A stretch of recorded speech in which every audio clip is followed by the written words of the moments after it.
Bonjour et bienvenue dans Politique et Éco, ravi de vous retrouver.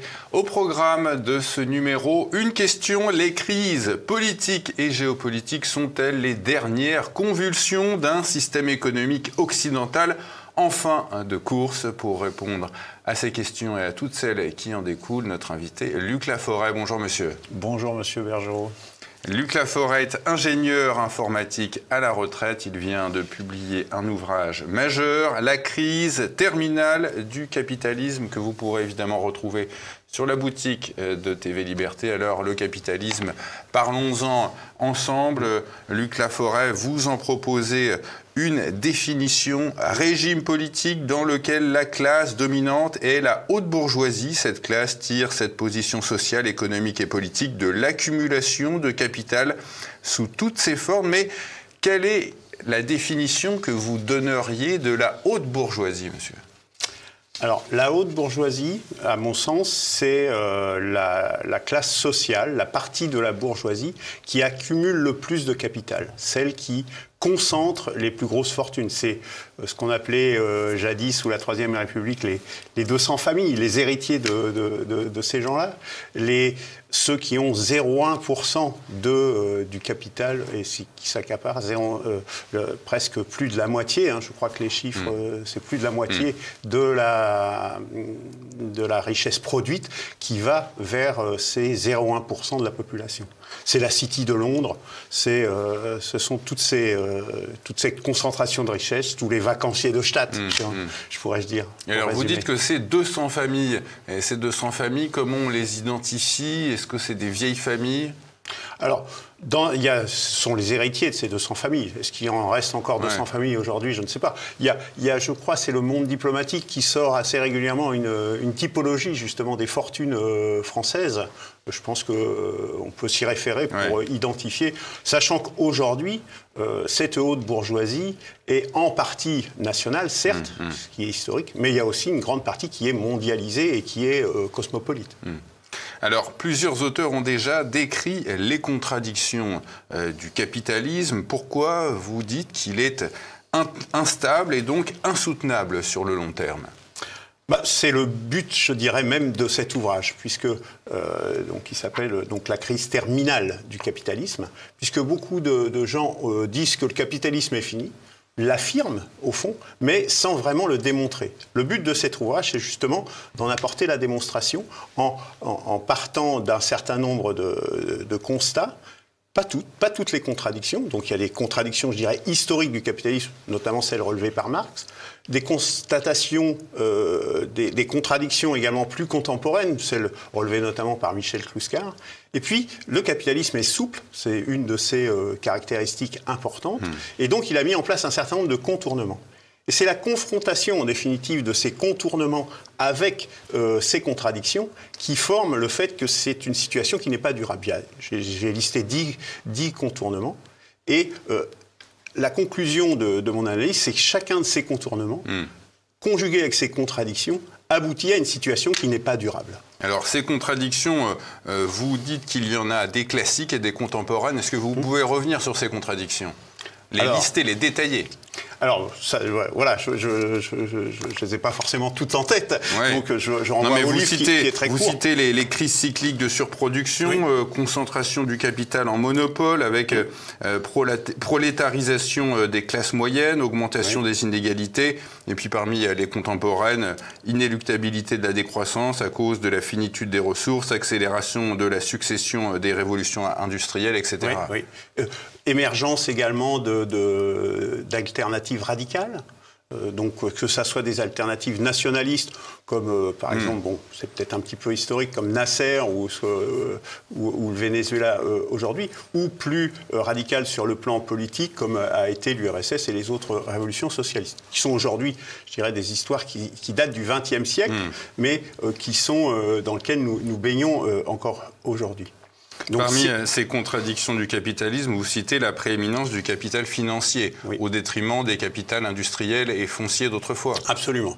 Absolument, qui a complètement phagocyté toute la sphère capitalistique, au travers notamment des bourses et des capitalisation boursière qui dictent, je dirais, la politique industrielle aux entreprises. Bon, les entreprises emblématiques, c'est BlackRock, par exemple, donc qui sont que des capitaux financiers.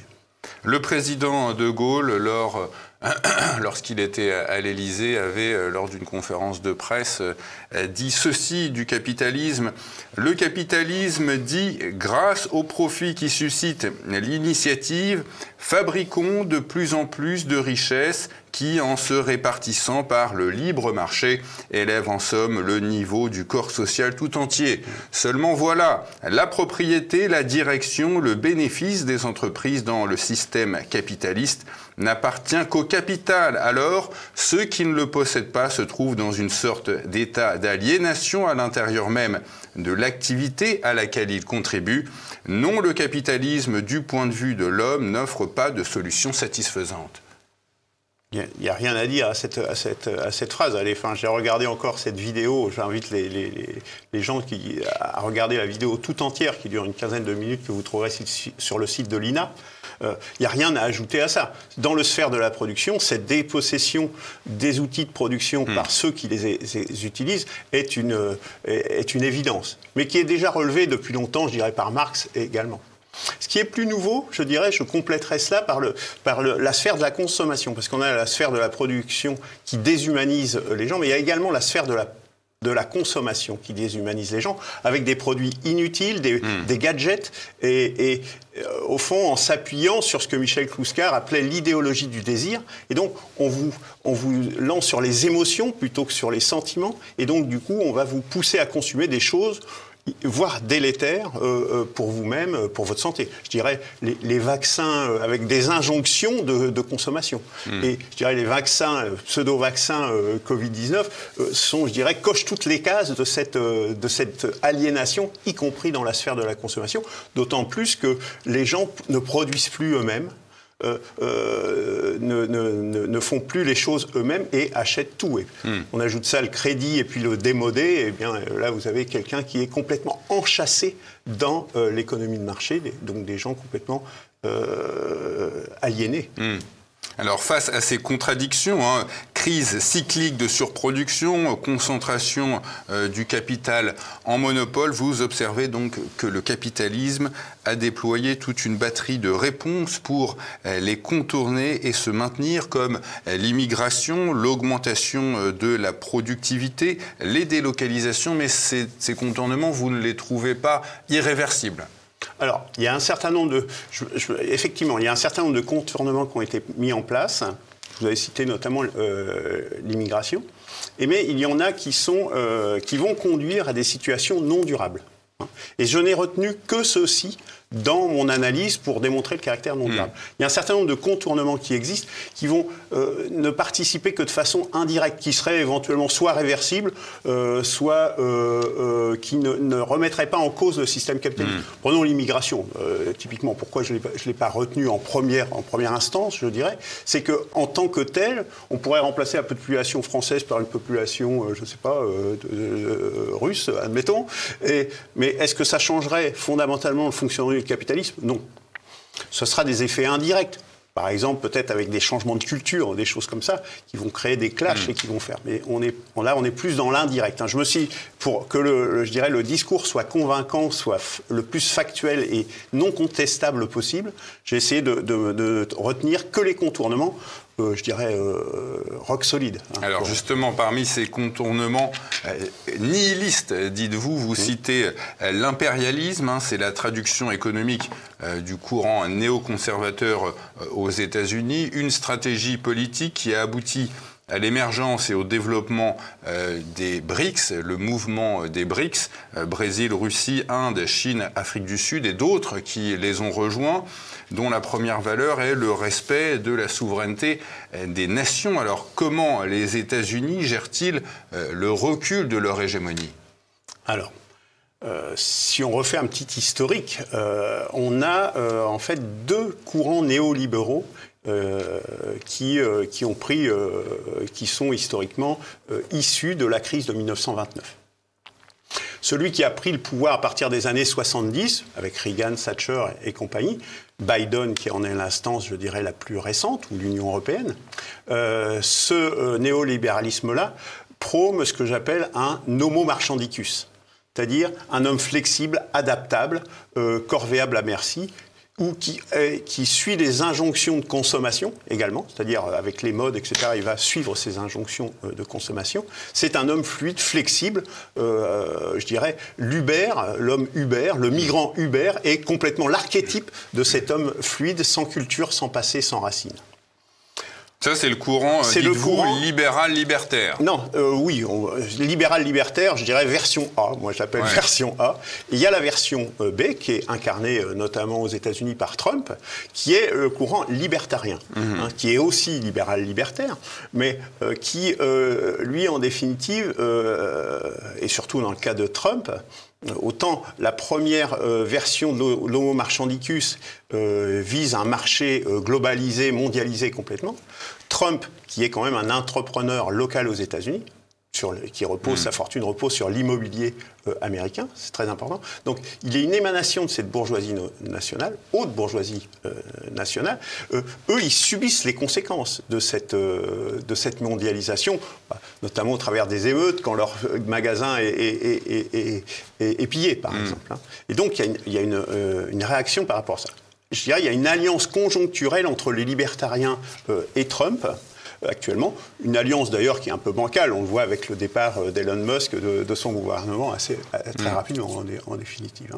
Mais sur l'impérialisme comme technique de contournement du capitalisme. Oui. Alors, du coup, qu'est-ce qui se passe? La crise du capitalisme, elle vient dans les contradictions, je cite notamment la surproduction. C'est-à-dire qu'il faut trouver des débouchés à ces marchés. Puis les capitaux, en s'accumulant, il faut qu'ils trouvent également des débouchés, des endroits où s'investir. Et donc, il y a deux manières de faire. C'est-à-dire, il y a l'expansion géographique.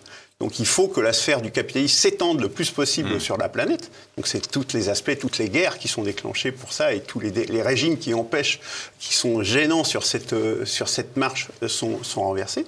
Donc ça, c'est la première chose. Et la deuxième chose, c'est l'expansion dans le domaine des nouveaux produits, justement, au travers de l'idéologie du désir, des transgressions, qui va ouvrir des nouveaux marchés sur des choses qui n'existaient pas auparavant. On peut parler, par exemple, de la chirurgie esthétique ou de ce genre de choses. Alors, Trump, pour revenir à votre question, Trump, en définitive, quelle est sa politique? Sa politique, c'est de prendre acte, comme le dit Emmanuel Todd, de la défaite de l'Occident. C'est-à-dire que, en fait, c'est l'administrateur, entre guillemets, de faillite.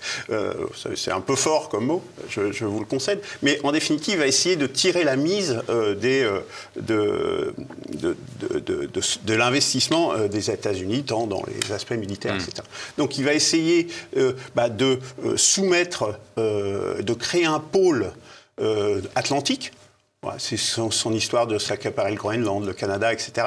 Et avec les soumis, donc l'Union européenne et ce qu'il espère aussi en grande partie l'Amérique latine, il va laisser tomber, en disant les endroits où c'est pas gagnable, on se retire de là. Donc c'est le cas au moins des velléités qu'il avait initialement sur l'Ukraine. Et puis partout ailleurs, l'endiguement. Endiguement de la Chine, endiguement des BRICS au travers de sanctions, de taxes et de choses comme ça. Voilà, je dirais, les trois axes de la politique de Trump. Alors, autre contournement du capitalisme, vous dites qu'il faut qu'il étende sa sphère d'influence avec l'internationalisation des marchés. Vous citez la publicité, la planche à billets. Comment cela impacte l'industrie et la consommation?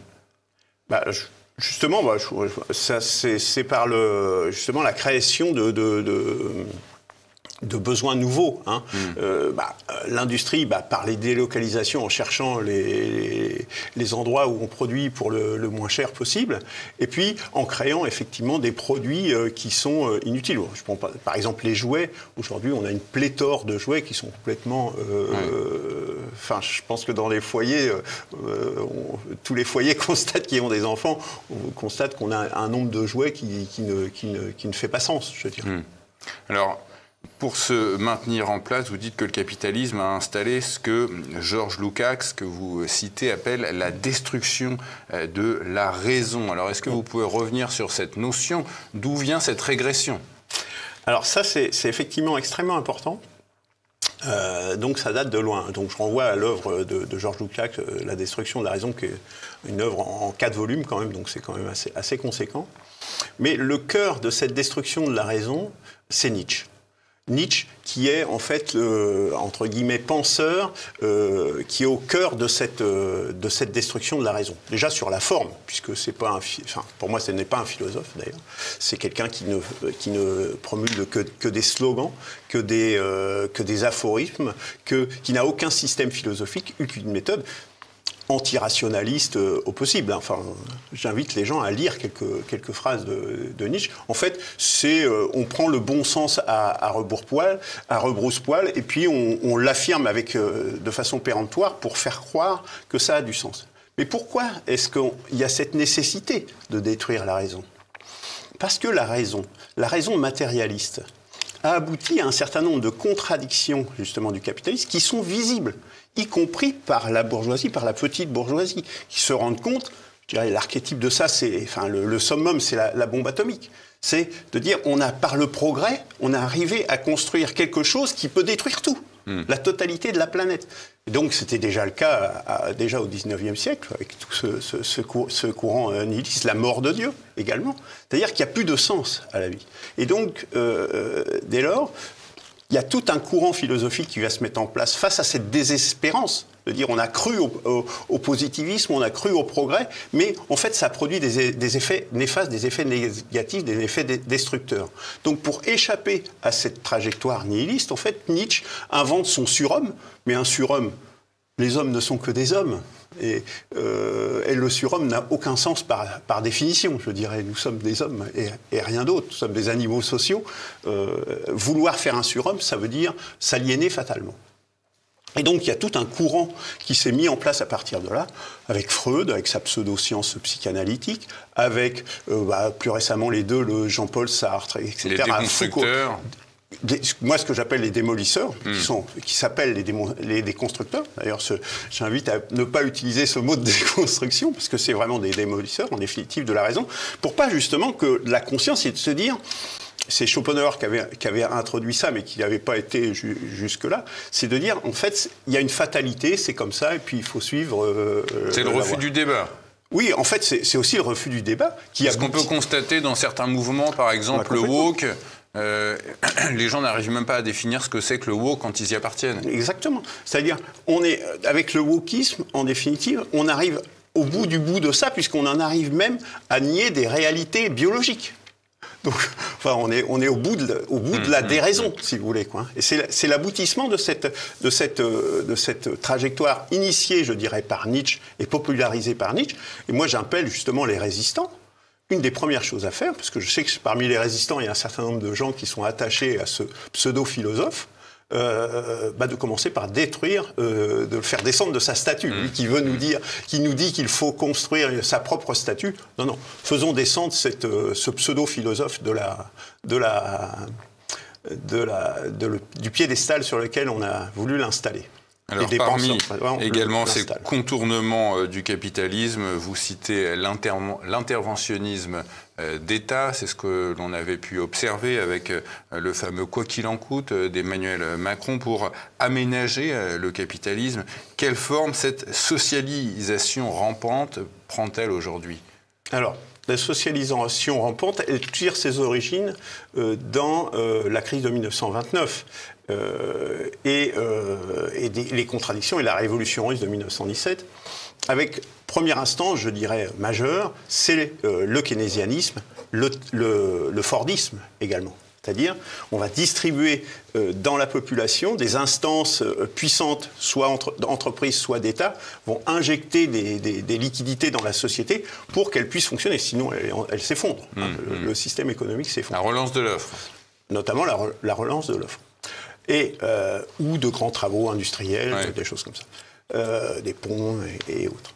Mais après, je dirais, il y a eu tout un tas d'autres dispositifs qui ont été mis en place. Sauvetage des banques, intervention lorsqu'il y a des problèmes de règlement entre les banques, injection de liquidités parce que personne ne se fait plus confiance. Et donc, si la Banque centrale n'injecte pas des liquidités, eh bien, il va y avoir des défauts de paiement à très court terme. C'est l'intervention des banques centrales pour sauver le capitalisme. Exactement.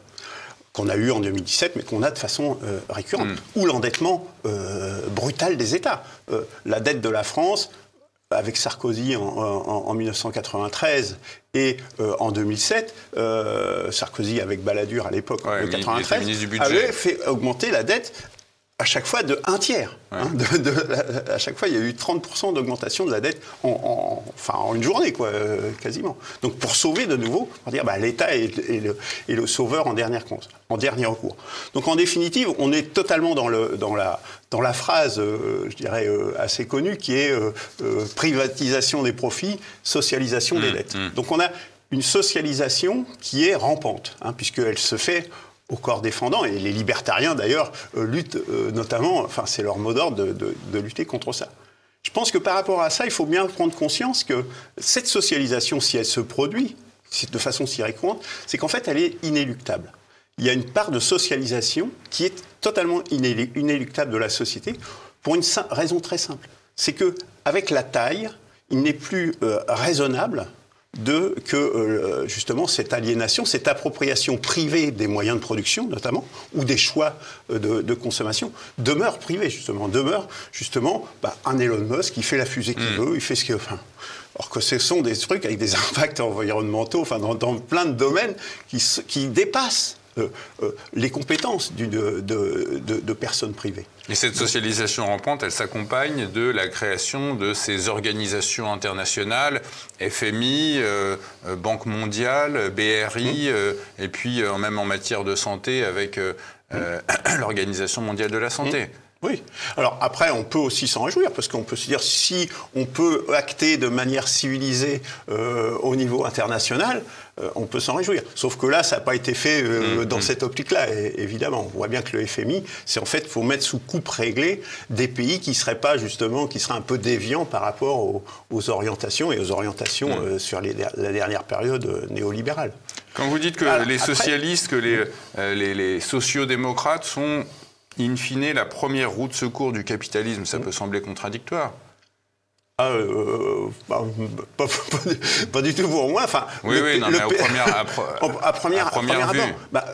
C'est le PS. En définitive, quand, je dirais, la droite traditionnelle n'arrive plus à gouverner, quel est le recours? C'est Mitterrand, c'est Hollande, c'est Jospin. Donc c'est ce parti socialiste, en définitive, qui est la roue de secours du capitalisme, je dirais, en première instance. C'est ce qui s'est passé de façon historique, de toute façon. Là, j'ai cité les exemples en France, mais c'est valable à l'international. C'est vraiment un mécanisme global. Roue de secours ultime, alors peut-être vous voulez me poser cette question après, quelle serait la deuxième roue de secours? La deuxième roue de secours, c'est le fascisme. Oui, alors justement, vous dites les fascismes, il y en a plusieurs, ils sont pas forcément de gauche, ils sont pas forcément de droite ou du centre, ils peuvent être tout à la fois. Comment ces fascismes agissent-ils dans l'intérêt du capitalisme? Alors, dans le livre, vous trouverez au début un glossaire, et j'ai défini justement un certain nombre de mots, dont le mot fascisme. Et le mot fascisme, je vous permettrai cette petite lecture, je l'espère. Bien sûr. Ce sont des mouvements politiques promouvant la restriction drastique des libertés et caractérisés par le recours usuel à l'action violente.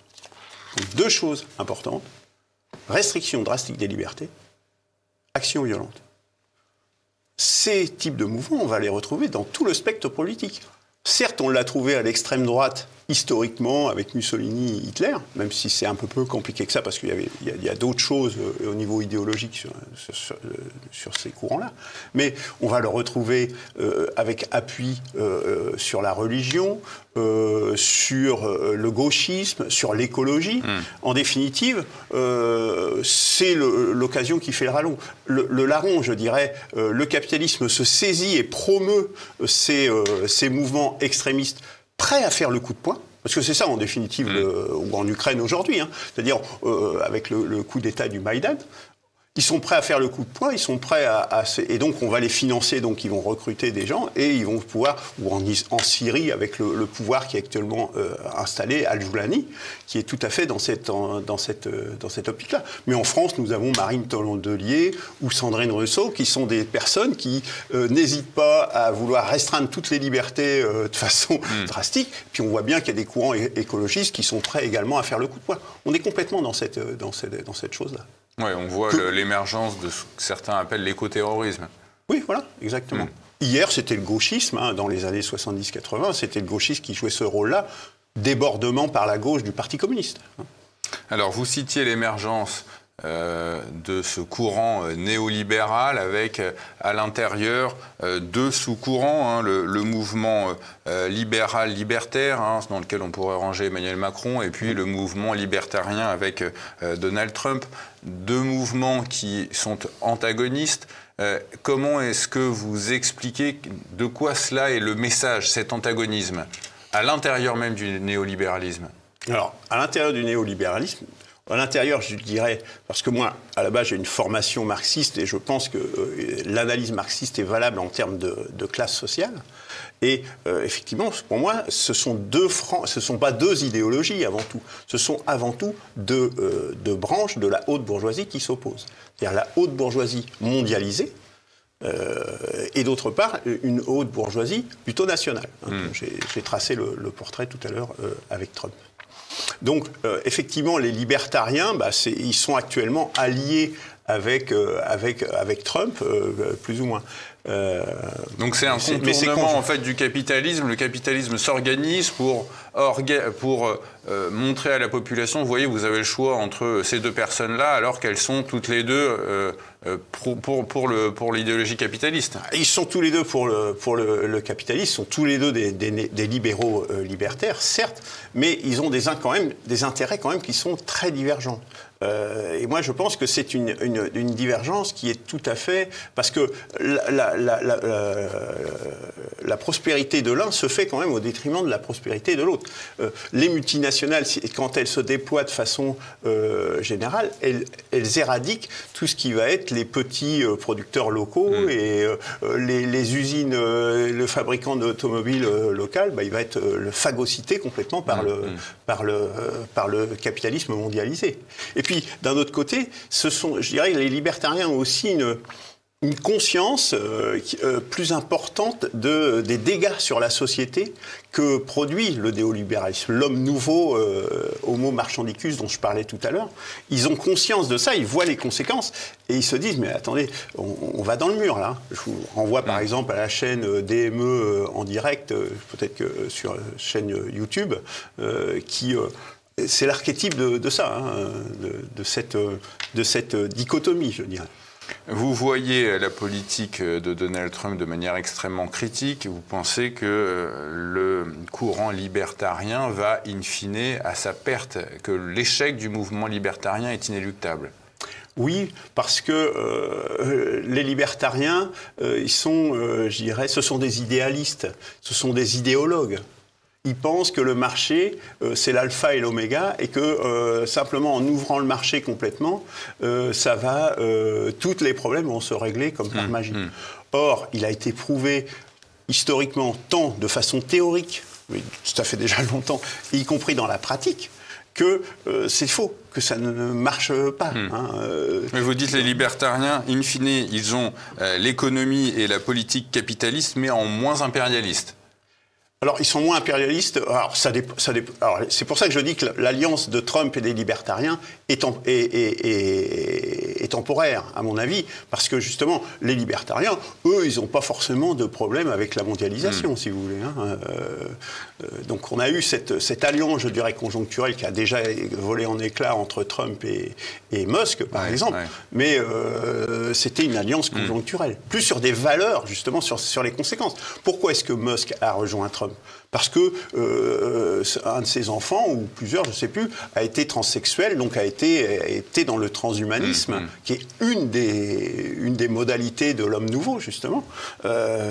Et donc, c'est sans doute ce qui l'a motivé à rejoindre Trump. Alors, vous évoquez évidemment cette fameuse troisième voie que l'on pourrait voir avec la politique d'un Poutine ou d'un Trump, mais vous dites que de toute façon, ils subissent également les contradictions du capitalisme, cela. Par exemple, avec une dénatalité, tous les pays comme la Russie ou comme les États-Unis subissent cette dénatalité. La troisième voie, je dirais, c'est un peu comme le communisme. Enfin, je dirais, il y a deux voies initiales. Il y a le capitalisme et il y a le socialisme, socialo-communisme. C'est la voie numéro 1, la voie numéro 2. La troisième voie, historiquement, c'est une voie qui cherche justement une voie intermédiaire entre ces deux... ce que De Gaulle avait tenté de faire. Ce que De Gaulle avait tenté de faire, ce que Péronne avait tenté de faire, Poutine aujourd'hui. Mais dans une certaine mesure, c'est également ce qui se passe en Chine. En Chine, aujourd'hui, depuis Deng Xiaoping, avec l'introduction, la réintroduction d'une partie du capitalisme, je dirais, il y a cette tendance vers une troisième voie, ce que j'appelle troisième voie plus, notamment dans le cas de De Gaulle, qui est justement d'essayer de trouver une voie intermédiaire entre une forme de socialisme et une forme de communisme, de capitalisme. Le problème, c'est que ces troisièmes voies, elles sont encore aujourd'hui battues en brèche par le capitalisme, et à chaque fois, elles se font, permettez-moi l'expression, elles se font dégommer. De Gaulle, il s'est fait dégommer. Bachar el-Assad, récemment, quelque part, qui est aussi une forme de troisième voie, le parti Baas, Parti socialiste arabe, se sont fait également éradiquer. Saddam Hussein, Kadhafi, qui a écrit un livre sur la troisième voie. Poutine ne résiste pas si mal et qu'elle a des résultats économiques. Alors, il y a une petite descente en ce moment, mais enfin, au dernier trimestre 2024, elle a enregistré une croissance de 4,5. Oui, parce que cette troisième voie va quand même, malgré tout, dans une bonne direction, mais face aux forces de l'impérialisme, elles sont limitées, et historiquement, en tout cas, elles n'arrivent pas à battre le capitalisme. Pour une raison simple, c'est qu'en fait, qu'est-ce que c'est que la troisième voie ? La troisième voie, c'est de dire, on va essayer de trouver un compromis de classe, de faire la collaboration de classe entre la bourgeoisie et le salariat prolétariat. C'est ça, en fait. Alors, vous avez des variantes, même en Iran, c'est un peu la même chose. Vous essayez de trouver des aménagements, de faire collaborer ces classes. C'est ça, la troisième voie. Alors, la classe moyenne et les prolétaires. Les prolétaires et la haute bourgeoisie, je dirais. Et la bourgeoisie d'une manière générale. Toute la bourgeoisie, petite, haute et moyenne. On va essayer de se mettre ensemble, c'est la participation de Gaulle. On va essayer de se mettre ensemble et en se mettant ensemble, ça va s'arranger. Sauf qu'il y a des intérêts qui sont antagonistes. Et cette troisième voie, pour moi, pour maintenir ce consensus de classe, il y a nécessité d'avoir un régime autoritaire. Régime autoritaire qui vienne de la droite ou de la gauche. Et donc, sinon, dès que vous lâchez la bride, eh bien, la bourgeoisie va s'autonomiser et va reprendre le pouvoir. C'est ce qui s'est passé avec De Gaulle, avec Pompidou. Typiquement, c'est typiquement ça. C'est pour ça que je parle. Enfin bon, après, vous aurez peut-être une autre question sur ce que je propose. Oui, exactement. On en parlera à la fin de l'entretien.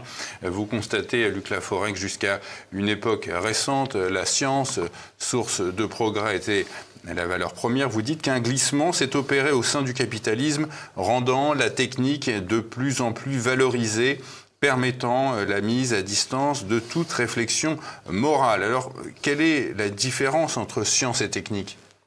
Alors, la différence entre science et technique, c'est que la science, c'est un travail qui permet d'augmenter notre connaissance de la réalité. Augmentation des connaissances. La technique, c'est un travail également qui utilise les connaissances que nous avons de la réalité pour produire des artefacts, pour produire des produits ou des plans ou autres. Voilà la différence entre la science et la technique. Mais que permet cette absence de questionnement sur la technicité ? Du coup, hier, c'était des gens comme Marie Curie ou de grands scientifiques, justement, qui étaient mis, ou Einstein, qui étaient mis en avant. Aujourd'hui, les vedettes, c'est Elon Musk, c'est Bill Gates. On voit bien que, par ces exemples, qu'on n'est pas au même niveau de... j'ai osé le mot, de qualité de personne, je dirais, de qualité philosophique. À partir de là, c'est en conjonction avec cette histoire de l'idéologie du désir et des transgressions, de la promotion des transgressions, on va produire tout un tas d'objets techniques plus ou moins utiles et plus ou moins même délétères pour les êtres humains. À quoi vous pensez comme produit Je pense à toute cette malbouffe, notamment, qui se généralise à l'échelle mondiale. On parle de pandémie, mais la pandémie de malbouffe et d'obésité, elle est quand même... C'est la plus grosse pandémie que nous ayons aujourd'hui. Mais on peut penser évidemment aux pseudo-vaccins qui ont été mis en place. L'approche, c'est toujours une approche technologique. C'est-à-dire, face à cette épidémie qu'il y a eu au début de la décennie 2020, il y aurait des réponses qui auraient pu être une combinaison de techniques, de politiques et de différentes choses. Non, on a choisi la réponse technophile et technicienne. Voilà. Alors, ces transgressions, vous les évoquez dans votre ouvrage, vous les énumérez, le transhumanisme, la chirurgie dite esthétique, la sélection d'embryons, la transsexualité, les drogues, la surmédicalisation, autant de réponses au mal-être des humains. Où doivent mener toutes ces transgressions ? Elle mène au nihilisme, justement, dont Nietzsche est le précurseur, et je dirais l'apôtre, même s'il dit qu'il essaye d'y échapper. Elle nous mène à la barbarie, justement, par cette aliénation de l'homme, tant par la production, dans la sphère de la production, que dans la sphère de la consommation. En fait, on arrive à nier ce qu'est l'homme en tant que tel. C'est la dernière contradiction, c'est-à-dire qu'on s'est séparé, en définitive, par un hypermatérialisme. Tout est matérialiste, tout est technique. Parce que dans la science, quelque part, dans la connaissance, on pourrait... C'est plus élevé. Mais la technique, on est vraiment au ras des pâquerettes matérialistes, niant la dimension spirituelle, la dimension cosmique de l'être humain également. Et ça, je dirais, ça remonte même aux Lumières, pour le coup, à l'origine. Et donc là, on est face à cette je reprends le mot, de nouveau, aliénation de l'homme, qui nécessite vraiment une refondation profonde, civilisationnelle. Voilà. Vous concluez votre ouvrage, Luc Laforent, en expliquant que quand le système capitaliste régule, il le fait toujours par la catastrophe. Il y a une espèce de fatalisme qui est toujours lié au capitalisme, avec l'explosion de crises. Les crises, elles sont décrites par un certain nombre d'intellectuels, Juglar, Kondratiev. Les crises sont inévitables. Et pourquoi le capitalisme est-il vicié à ce point ? Quel est le problème à la base ? Je dirais que le défaut de conception du capitalisme, c'est pas tant le libéralisme, contrairement à ce que disent un certain nombre de gens, parce que le libéralisme, au moins dans son essence, c'est la capacité de la population générale à intervenir dans le domaine économique et social. Et donc, ce qui crée, quand même, ça veut dire qu'on engage toute la population dans ce processus, et donc c'est éminemment positif.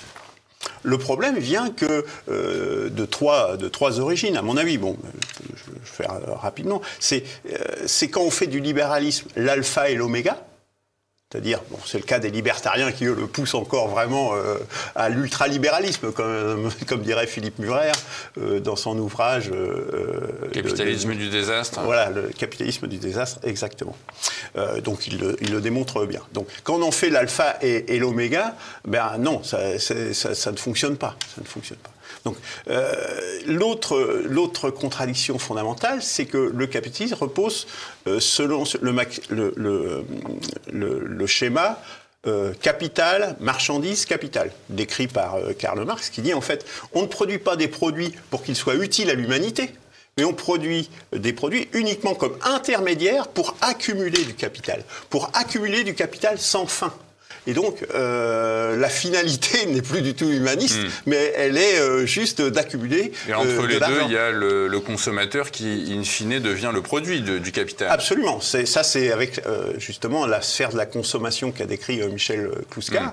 En fait, nous sommes devenus les instruments de nos propres instruments, comme dirait Gunther Anders. C'est-à-dire que nous sommes des objets les moyens pour les objets de se répliquer par ce processus. Et puis à la fin, la troisième contradiction, c'est une dépossession massive de la population qui, certes, peut agir dans la société, au moins en théorie libérale, mais au fond est dépossédée des moyens de production et dépossédée également des choix véritables des produits qui sont en fait là simplement pour exciter un désir fabriqué par la mode, notamment par le mondain, aura dit Kluskar. Et donc, à partir de là, on a des inégalités qui sont explosives et une aliénation de l'homme par le travail et par la marchandise. Bon, on dirait exploitation de l'homme par l'homme, puis exploitation de l'homme par sa consommation également.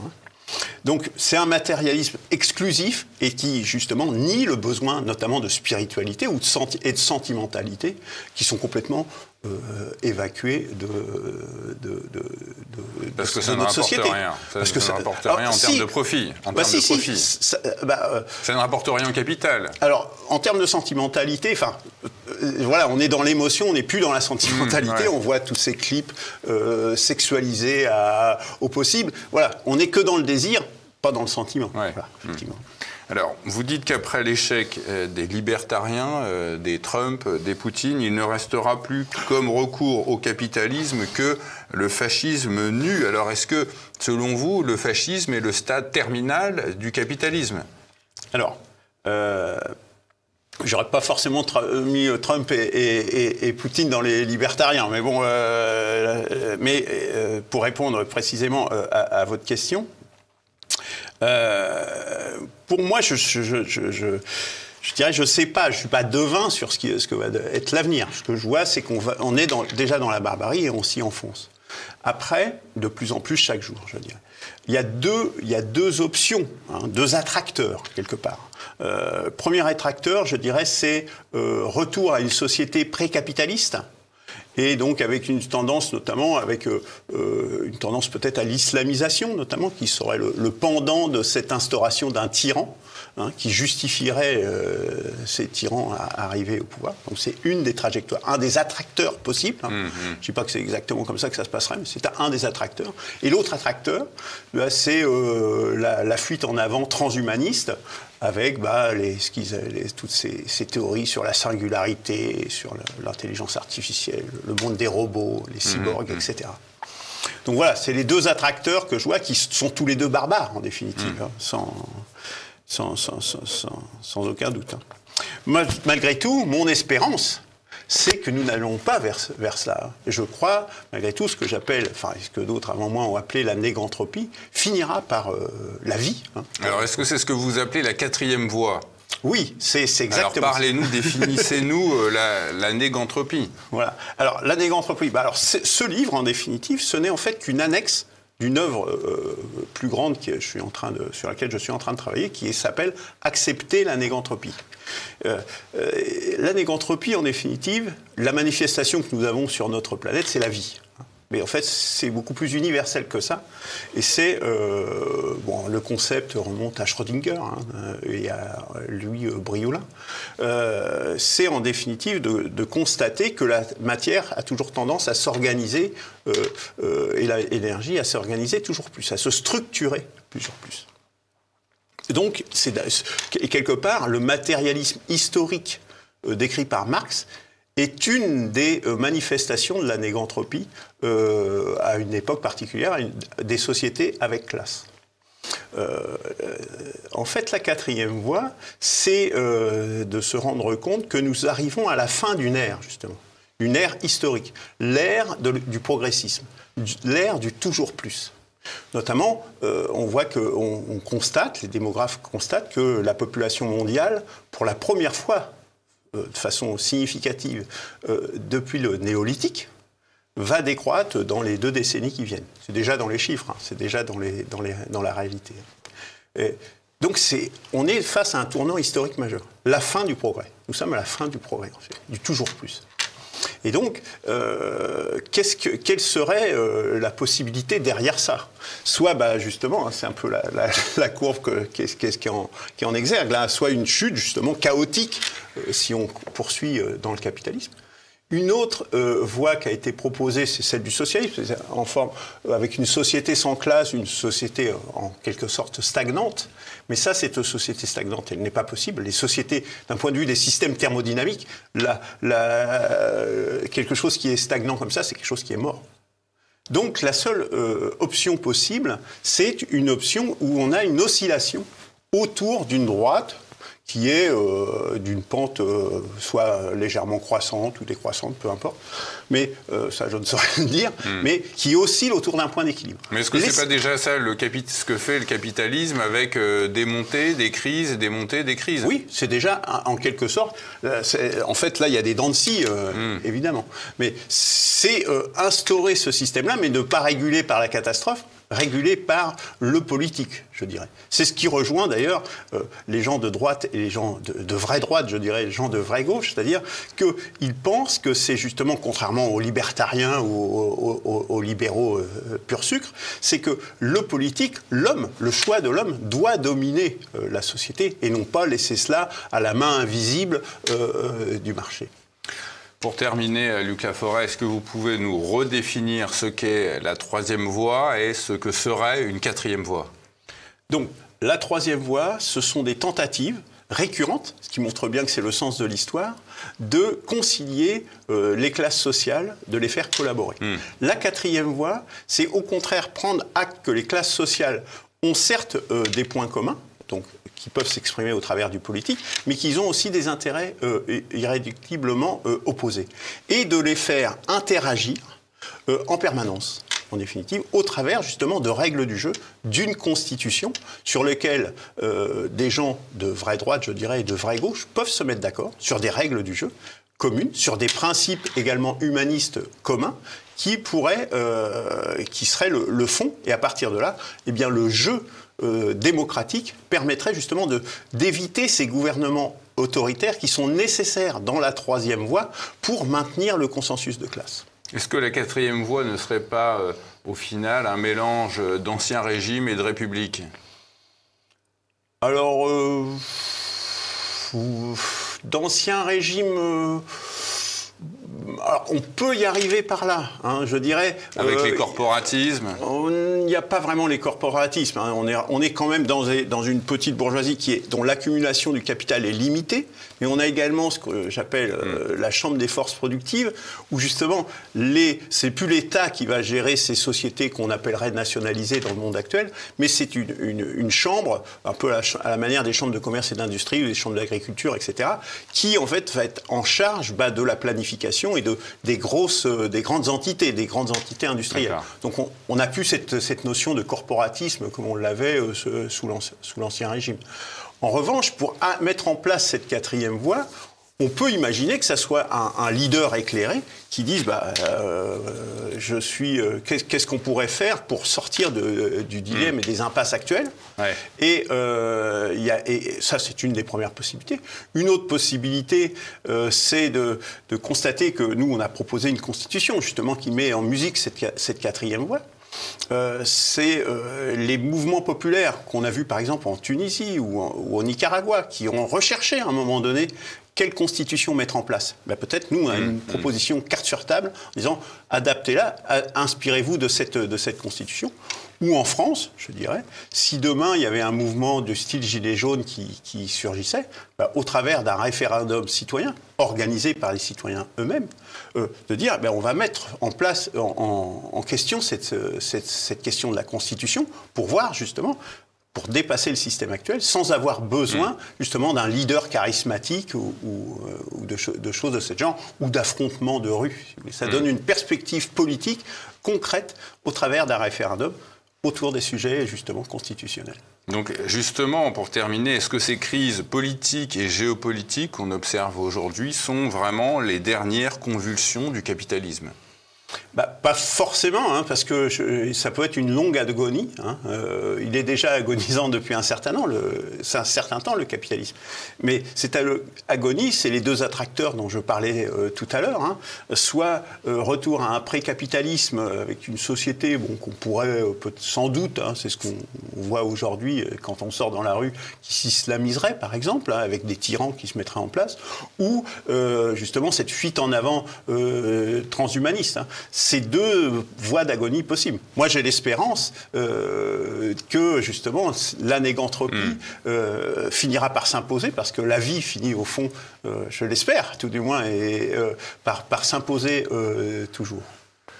La crise du capitalisme, c'est le titre de votre ouvrage, Luc Laforêt. Merci à vous tous de nous avoir suivis. Tout de suite après cette interview, vous pouvez retrouver la chronique économique et financière de Philippe Béchade. Et quant à nous, on se retrouve la semaine prochaine. À bientôt, salut.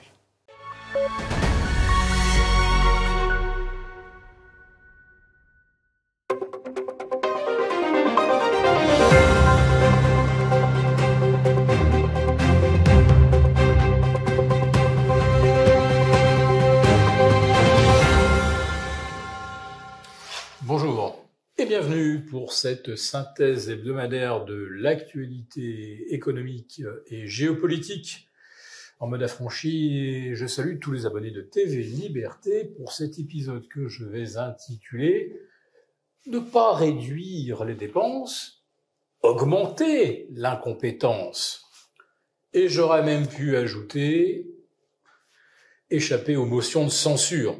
Ce qui semble être en fait le point fort de Monsieur François Bayrou, sachant que la médecine, ça n'a pas l'air d'être, on va dire, sa meilleure zone de confort. En effet, il a évoqué le fait que 75% des gens en réanimation ne seraient pas vaccinés.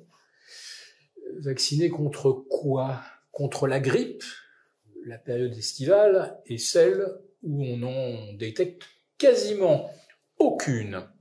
Alors, pas vacciné en réa, y aurait-il un vaccin qui nous protège, par exemple, des AVC, des embolies, ce qui statistiquement est la première source de prise en charge en réanimation. Ensuite, il y a évidemment les accidentés, voiture, moto. Alors moi qui suis motard, j'attends de connaître quel est le vaccin qui va me protéger en cas d'accident et qui m'évitera la réanimation. Je vais poursuivre sur le registre médical parce que, allez ouais, autant entrer tout de suite dans les sujets les plus scandaleux. On parle de réduire la prise en charge des longues maladies. Que les maladies se fassent une raison, au-delà de 3 ans ou au-delà de 4 ans, elles cesseront d'être prises en charge. Donc les longues maladies sont priées de s'arrêter. Je vais m'adresser particulièrement au diabète ou à l'hypertension. Attention, le gouvernement vous a dans le collimateur. Et puis il y aura également l'éventuel déremboursement de médicaments, augmentation du forfait, doublement du forfait. On passe de 50 à 100 €. Alors dans le titre de cette chronique, j'ai dit on ne fait pas les réductions de dépenses qu'on devrait. Ben oui, car dans les annonces de Monsieur Bayrou, on ne voit pas bien, à part quelques mesures cosmétiques sur les fameuses agences d'État. Il y en a 1200. Certains pensent qu'en les réduisant de moitié, on ne perdrait pas grand-chose. La plupart des agences ou des comités d'experts ne produisent d'ailleurs pas de rapport. Alors heureusement, on a quand même eu le commissariat au plan de Monsieur Bayrou qui a produit, je crois, 6 rapports en 3 ans. Un rapport étant facturé 2 millions d'euros, je vous le dis, c'est le rapport d'activité le plus cher d'Europe. Bon, à se demander si Monsieur Bayrou, son commissariat au plan, c'était pas en fait son plan, c'était de devenir commissaire. Pas d'économie, en tout cas, du côté du millefeuille administratif. Pas de réduction de la contribution de la France au budget de l'Europe, qui est ultra déficitaire, puisque ça tourne entre 9,5 et 12,5 milliards d'euros. La France verse par exemple 28 et ne reçoit que 15 ou 16. Et on nous explique que nos agriculteurs sont les plus subventionnés d'Europe. Oui. En fait, quand on voit que la France reçoit 17 ou 18 sur 28 et qu'on rend 9 à nos agriculteurs, ça veut dire qu'en fait, on paye carrément 2 fois. On pourrait donner le double à nos agriculteurs si on gardait la maîtrise et ça ne nous coûterait pas plus cher. Quant à la suppression des jours fériés, vous l'avez compris, c'est un petit peu la mesure qui fait le buzz et qui sert à masquer ce dont je vous parlais en préambule, à savoir le déremboursement des médicaments, la non prise en charge des longues maladies, et également la fameuse année blanche, qui signifie que les pensions et les retraites ne sont pas revalorisées, ce qui signifie également qu'on n'ajuste pas non plus les revenus fiscalisés. Alors ça ne concerne que 45% des Français, c'est vrai, mais tout de même pour ceux-là, ceux qui sont assujettis à l'impôt, on va faire comme si l'inflation n'existait pas. Donc, proportionnellement, vous serez plus imposés. Quant à l'incompétence que j'évoquais, je crois que vous me voyez peut-être venir, la nomination de Najat Vallaud-Belkacem à la Cour des comptes, poste généralement réservé à des énarques sortis majors ayant intégré l'inspection des finances, puis des commissions encore plus élitistes et exclusives. Najat Vallaud-Belkacem n'a aucune compétence pour le poste. D'ailleurs, il lui sera donc attribué 2 adjoints pour faire son travail. Pour qu'elle fasse le moins de bêtises possible, pourrait-on lui suggérer carrément de ne pas se rendre à la Cour des comptes, ça lui évitera de faire des bourdes. Ça ne coûtera que environ 200 000 euros aux Français pour financer son salaire. Alors moi j'ai une requête également, j'aimerais bien être nommé sous-directeur de l'Agence française de la sécurité nucléaire, parce que je n'y connais strictement rien, et je me verrais bien, moi aussi, toucher 100 000 euros avec 2 adjoints qui font le taf à ma place. Je crois que je vais m'arrêter là, sinon je vais m'énerver. Nous avons conçu à votre attention un rapport spécial que vous obtiendrez gratuitement en cliquant dans le lien en description de cette vidéo. Un rapport spécial qui analyse toutes les conséquences économiques, financière et patrimoniale. Et bien sûr, ce rapport vous offre également des mesures, des initiatives à mettre en place très rapidement pour protéger votre épargne, celle de vos proches. Tout ça donc dans un rapport gratuit que vous obtenez en cliquant en bas de cette vidéo.